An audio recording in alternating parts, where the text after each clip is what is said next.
Welcome to the Robertson radio show. Today I'm going to talk about something that's really pricked my interest recently. I've been looking at Google Earth, for years really, because I'm interested in geography and I like to look at different features and things like that it has. And you often come across some very strange anomalies on there.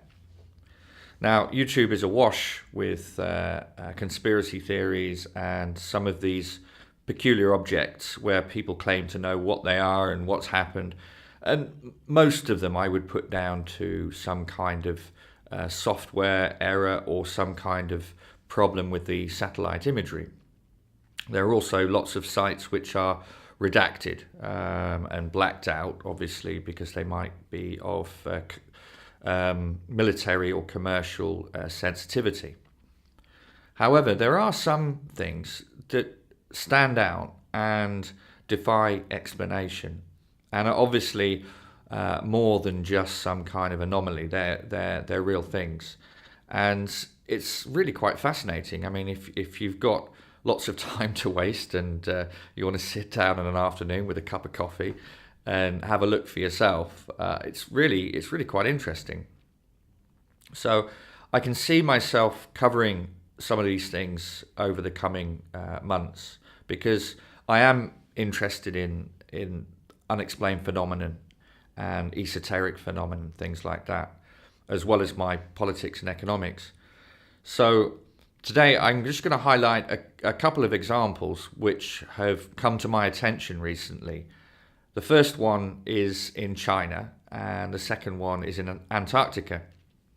Now, there are lots of other examples, and I'll try and put the links in the video underneath the video, so you can go to those places on Google Earth yourself and see them for yourself, to realise that it's not just some Photoshop or it's not something that's been concocted, but is actually there live on Google Earth if you've got a copy, and also would probably be on Google Maps as well if you do the satellite option on there.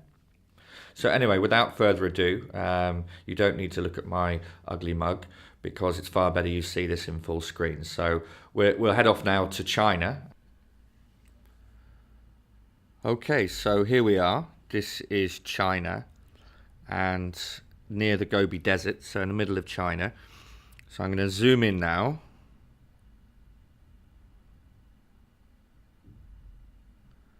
And here we are. So firstly, let's have a look at this structure here.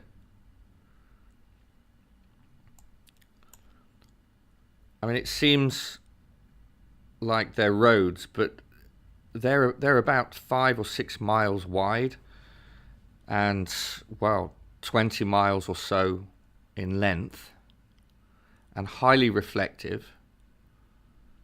If we zoom in, we can see tracks. It's not very clear.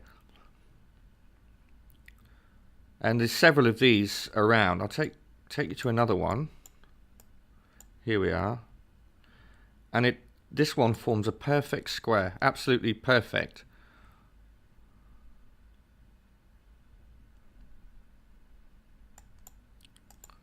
Very bizarre. And again, far too big for any form of road or anything like that. And there's no habitation or anything near here. It's a long way from anywhere.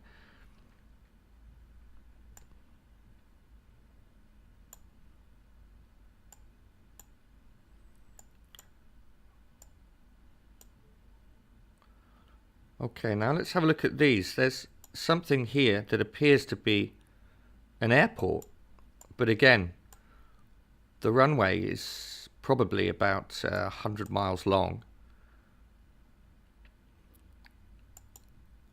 It's partially covered.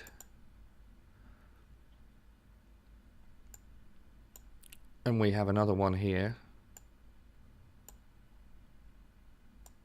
It looks very much like an airport. And here's another one, but it's highly reflective again. But there's nothing on it.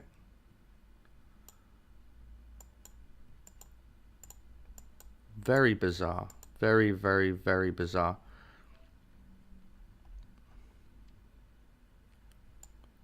And some strange buildings. Now what's really interesting is that there seems to be lots of entrances to underground facilities.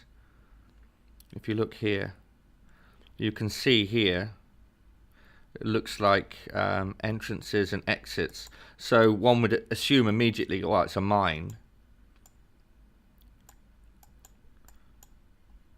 But I mean, these huge bunkers, they look like they've got bomb craters on the top of them. And this one too. This one's obviously been redacted. So they don't want people to see that. Very, very, very, very bizarre. And the sheer scale of it is absolutely enormous. Absolutely enormous. Hundreds of miles by hundreds of miles. And then to appreciate how much is going on under the ground, these are also huge piles of earth. So millions and millions of piles of earth have been piled up, presumably taken from these entrances.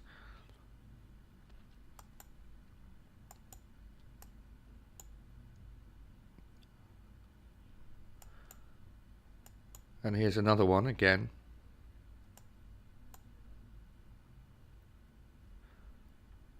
So it's very strange.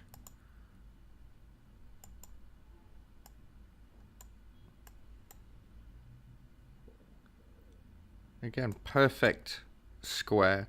So I think there's obviously a great deal going underground, and I don't think it's got anything to do with mining. Okay, well, here's another structure which is just nearby. And again, from a distance, it's perfect squares. And it makes a huge T-shape, which is about 130 miles in length.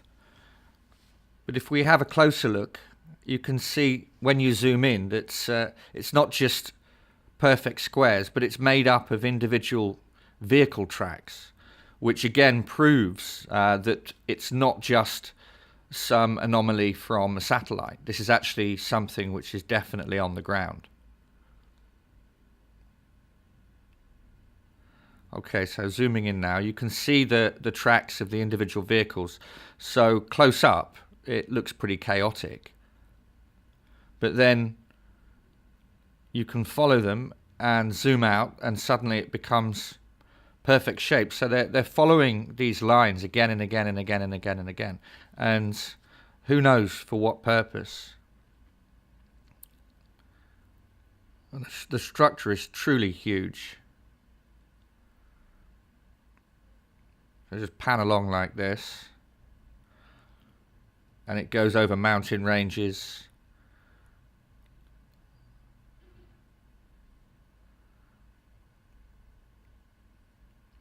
You know, the sheer amount of effort and time and the millions of man hours of vehicles to create this is incredible. Why there's nothing in the news about it, I wouldn't know. I mean, it's going to be one of the biggest projects that humans are doing at the moment. And here, if you zoom out, you can see roughly the T shape of it. And it's useful to see these clouds. It gives you the true size of this particular object on the ground. It's a bit difficult to see there. But you can see the rough terrain, of which this thing seems perfectly able to keep that pattern, even though it's rough mountains, extremely steep ravines. It just goes straight through as if they're not there.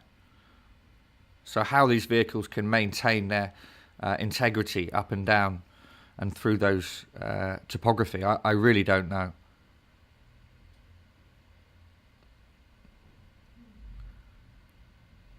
And again, why a perfect T shape? It's very, very bizarre.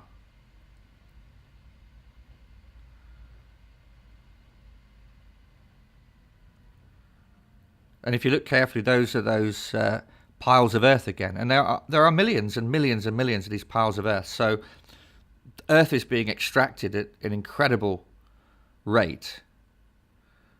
And they're all piled up in perfect symmetry. Absolutely bizarre.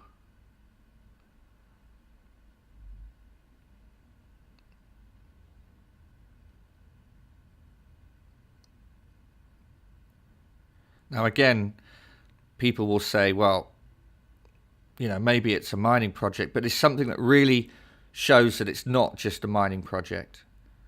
And that is that if we look, we can access information as to who's bought satellite photographs and imagery off Google for that area. It doesn't give you the names, but it does give you the volume and when they were bought. And as you can see here, this overlay map, this particular area has been photographed and it's been bought at the cost of millions of dollars.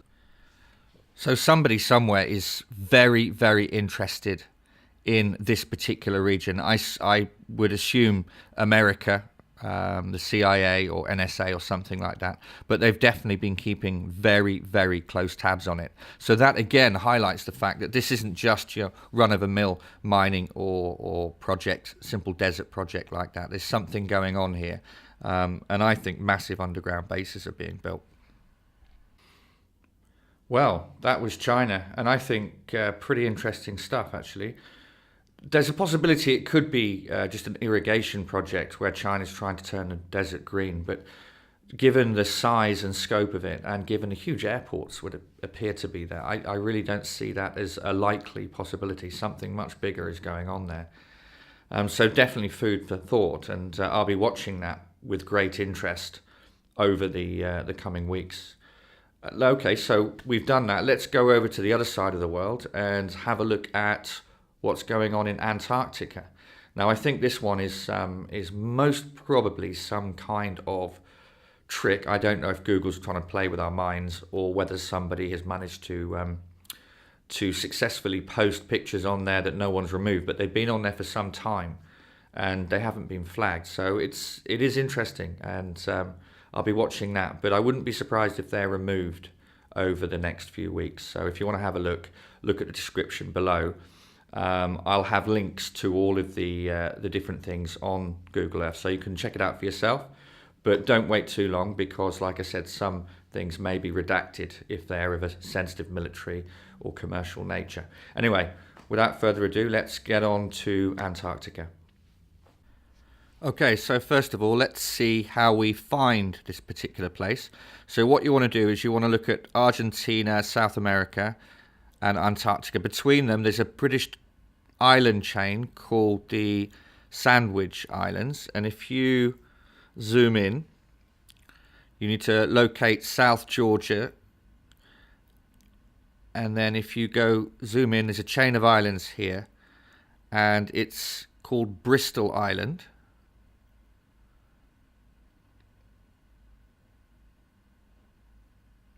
Okay, zoom in. And you'll see near the highest peak,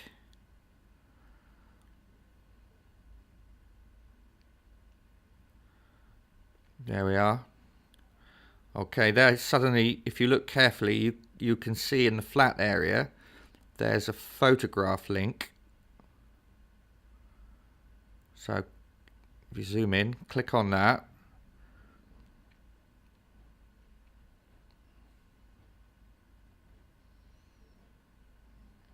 And there appears to be something in a crevasse. Now, this, for a UFO hunter, this is too good to be true. So I really am assuming it might be fake, but we'll see. There's actually 3 pictures now. There's the second angle with some people exploring it. And there's a third. And in the background, you can see a Chinook helicopter and obviously military personnel. Again, but there's no shot there of the UFO. I mean, basically, I do hope it's not a Photoshop, but sadly, if you asked me as a betting man, I'd say probably this one is. Although the original one of China, there's obviously, that's true, that's there. This one seems too good to be true, like I said. But one can hope, who knows? Okay, well, that was Antarctica, and equally interesting. So I'll definitely be keeping you guys posted over the next few weeks and months on these things, and looking for more, obviously. It's become quite a little hobby of mine. If you've got time and, sit down with a cup of coffee and have a look for yourself, it is quite entertaining. Also, there are structures on maps of the Moon and of Mars and things like that as well. But again, one has to do it with a skeptical eye because there's so much disinformation on the internet.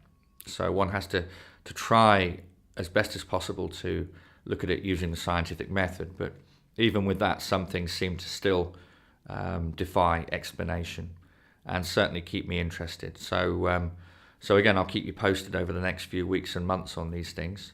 In the meantime, I hope you enjoyed the show, and I'll see you again in the near future.